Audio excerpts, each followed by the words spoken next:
अस्सलाम वालेकुम, welcome back to my channel. उम्मीद है कि आप सब ठीक होंगे। आज मैं आपके साथ शेयर करूंगी कलेजी की रेसिपी। जैसा कि आपको पता है बकरा ईद आने वाली है और आपके साथ ये रेसिपी शेयर की जा रही है। जितनी ही ये देखने में मज़े की लग रही है उससे काफ़ी ज़्यादा ये खाने में मज़े की है। जब आप एक बार बनाएंगे तो यकीन माने सब उंगलियां चाटने पे मजबूर हो जाएंगे और आपका बार बार यही रेसिपी बनाने को दिल करेगा। इतनी ही ये मज़े की रेसिपी है कि आपने इससे पहले इस तरीके से ना ही बनाई होगी और ना ही इतनी मज़े की टेस्ट में खाई होगी। आप इस तरीके से बकरा ईद पर ज़रूर ट्राई कीजिएगा। आज मैं आपके साथ कुछ ख़ास टिप्स के साथ कलेजी की रेसिपी शेयर करूंगी। आपको बताऊंगी कि आपने कलेजी की स्मेल को कैसे रिमूव करना है, जो कि सबसे बड़ा इशू होता है जब कलेजी बनाई जाती है और अगर स्मेल लाए तो जितनी भी टेस्ट में मज़े की हो वो मज़े की नहीं लगती। तो आपको बताऊंगी स्मेल कैसे ख़त्म करनी है, आपने इसको वॉश कैसे करना है और सबसे मेन चीज़ कि आपके घर में वो सब इंग्रेडिएंट्स अवेलेबल हैं जिससे हम ये रेसिपी बनाएंगे। तो सबसे पहले हम बताएंगे कलेजी की स्मेल रिमूव करने का तरीका।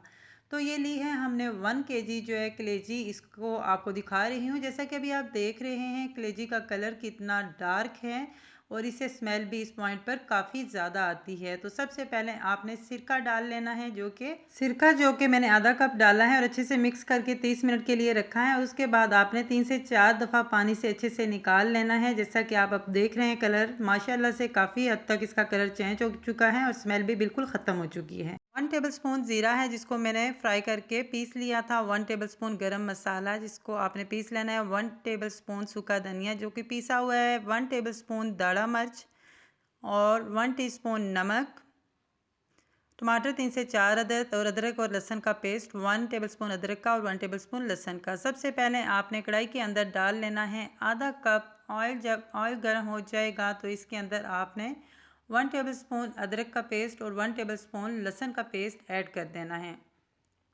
जब अदरक और लहसुन का पेस्ट आप ऐड कर देंगे तो इसको आपने लाइट सा कुक कर लेना है, या यूँ कह लें कि जब तक खुशबू आ जाए तब तक आप इसको कुक कर लें।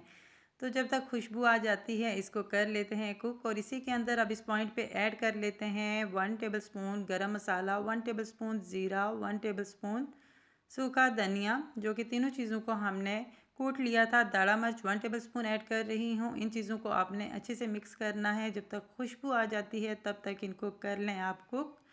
इसी के साथ जब कुक हो जाएंगी तो आपने जो है ऐड करना है बाकी इंग्रेडिएंट्स और इसके साथ ही हम डाल देंगे टमाटर, जो कि मैंने ब्लेंडर में डाल के ब्लेंड कर लिए थे। इसकी वजह यह है कि क्विक अगर आपने बनाना है तो इस तरीके से कर सकते हैं और अगर क्विक नहीं बनानी तो आप दूसरी तरह कट करके भी ऐड कर सकते हैं। इससे ये होता है कि टमाटरों की स्किन नज़र नहीं आती और ग्रेवी बहुत ही मज़े की बनती है। तो इस तरीके से मैं ऐड कर रही हूँ। आप चाहें तो दूसरी तरह ऐड करके 5 मिनट के लिए कवर रखें तो सेम आपको ऐसे ही ग्रेवी इसकी मिल जाएगी। तो हम इसे 2 से 3 मिनट के लिए कवर रखते हैं जब तक ऑयल आ जाता है। तो आ चुका है। जब इस तरीके से आपकी ग्रेवी तैयार हो जाए तो आपने इसके अंदर कलेजी ऐड कर लेनी है, जो कि 1 kg कलेजी है तो मैंने ऐड कर दी है। आपने कलेजी ऐड करने के बाद इसको तकरीबन 10 से 15 मिनट पकाते रहना है। चम्मच नहीं छोड़ना, आपने स्टिल चलाते रहना है। तो अच्छे तरीके से ये जब कलर चेंज कर देगी और पक जाएगी। और एक चीज़ का मैं आपको बता दूं, आपने ख्याल रखना है, हम लोगों की रूटीन होती है कि हम जब भी कोई चीज़ बनाते हैं तो नमक साथ ही ऐड कर देते हैं।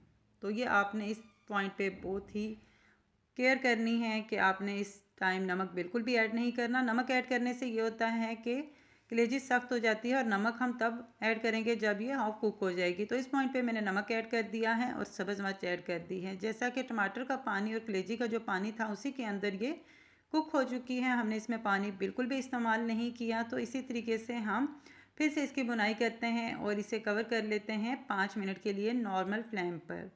तो 5 मिनट के लिए कवर करके रखने के बाद माशाल्लाह से इसकी लुक जो है वो इस तरीके से है।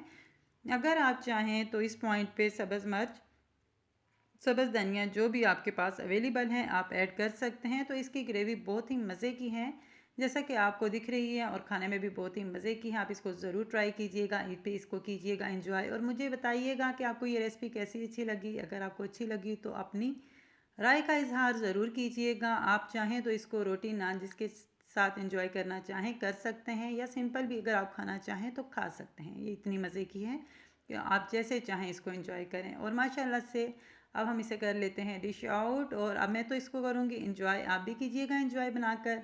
दुआओं में याद रखिएगा। मिलूंगी आपको एक नई वीडियो के साथ। अपना बहुत सारा ख्याल रखिएगा। इस रेसिपी को कीजिएगा ट्राई और मुझे दीजिए इजाज़त। अल्लाह हाफ़िज़, टेक केयर।